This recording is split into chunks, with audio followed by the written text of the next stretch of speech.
Qual deve ser a verdadeira motivação que o leva a adorar a Deus? Ora, se for para adorar a Deus com medo de Deus, do que Ele pode fazer com a sua vida, ou do juízo que está para acontecer, é uma adoração que Deus não se agrada. Qual será a motivação de trabalhar na igreja?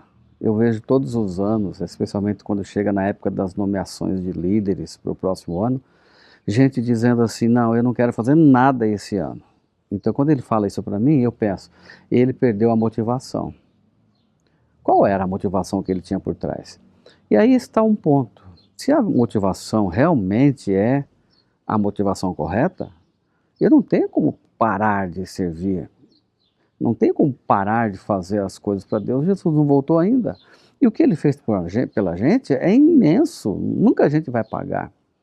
Então, a lição de hoje ela fala sobre motivação. Qual a verdadeira motivação que faz você ser um crente? Vou explicar na lição de hoje. Grande abraço, até daqui a pouco.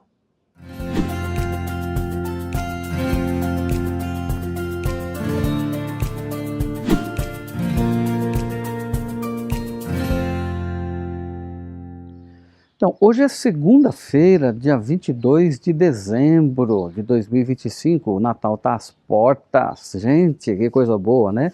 Estamos terminando mais um ano, eu estou muito feliz e eu espero que você também esteja feliz. Como é que estão aí os preparativos para as festas, as viagens, os amigos, quem vem, quem vai? Essa é uma época muito especial, troca de presentes, mas a gente não pode esquecer que o Natal não é nada significante em si mesmo, essa data, essa festa.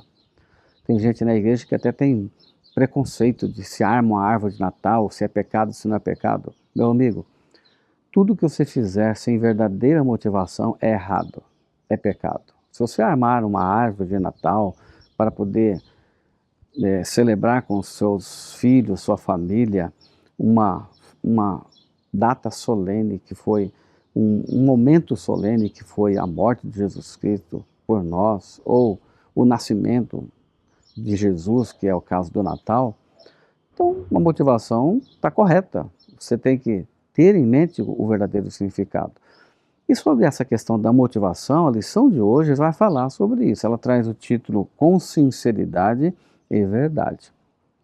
Esta afirmação, sinceridade e verdade, ela mostra o que deve ser a motivação de um crente. Por trás da adoração a Deus e do trabalho realizado por Deus na congregação, na igreja, na comunidade ou na casa, ministrando um estudo bíblico, realizando um evangelismo, tem que estar a verdadeira motivação. Qual é a verdadeira motivação de acordo com Josué? Josué, ele resume de uma maneira muito sábia, claro que revelada pelo Espírito Santo, os dois pilares da motivação que a gente tem que ter.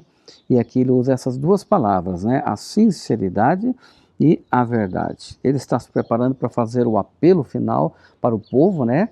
Quando ele está agora se despedindo como líder.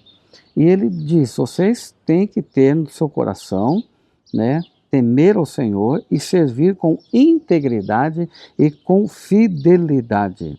Para isso, tem que jogar fora os deuses dos pais de vocês, que os pais de vocês serviram, do outro lado do Eufrates e no Egito, e servir ao Senhor. O que José está querendo dizer? Aquilo que os seus pais fizeram foi perder a verdadeira motivação.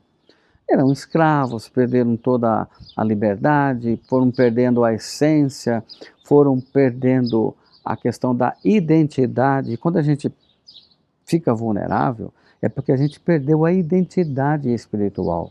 Qual é a nossa verdadeira identidade espiritual? Somos filhos de Deus. Somos herdeiros do Senhor. Deus nos ama.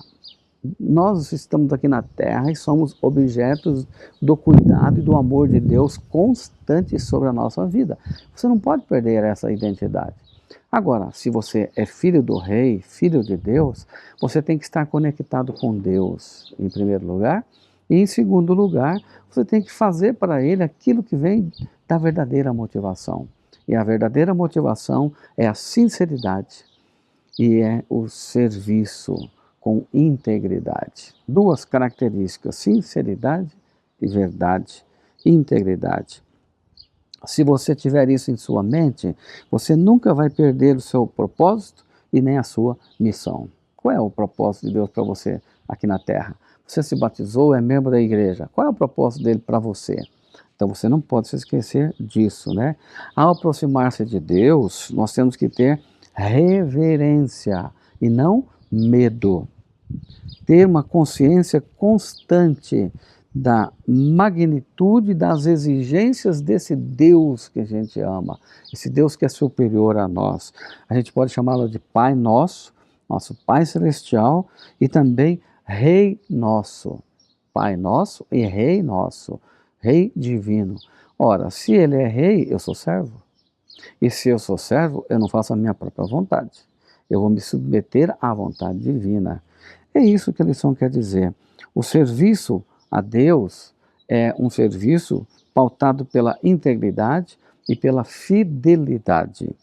A palavra aqui hebraica, tamim, tamim é usado para descrever a perfeição do animal sacrificado. Então, se o animal sacrificado tinha que ser perfeito porque representava Cristo em sua perfeição, nosso serviço a Deus e nossa entrega a Deus tem que ser pautada pela perfeição, pela integridade e pela verdade, a fidelidade.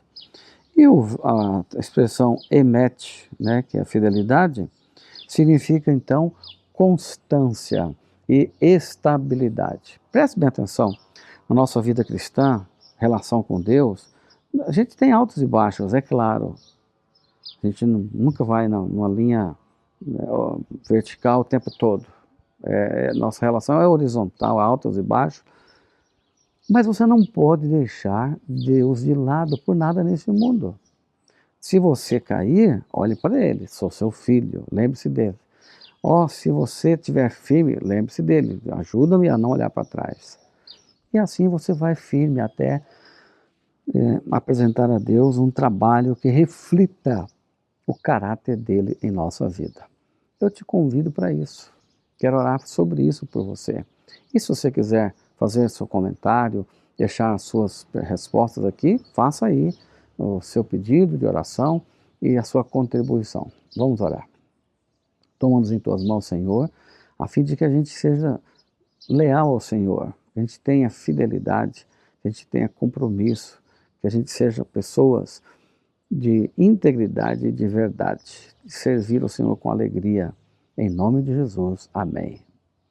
Siga o mapa do dia. E você?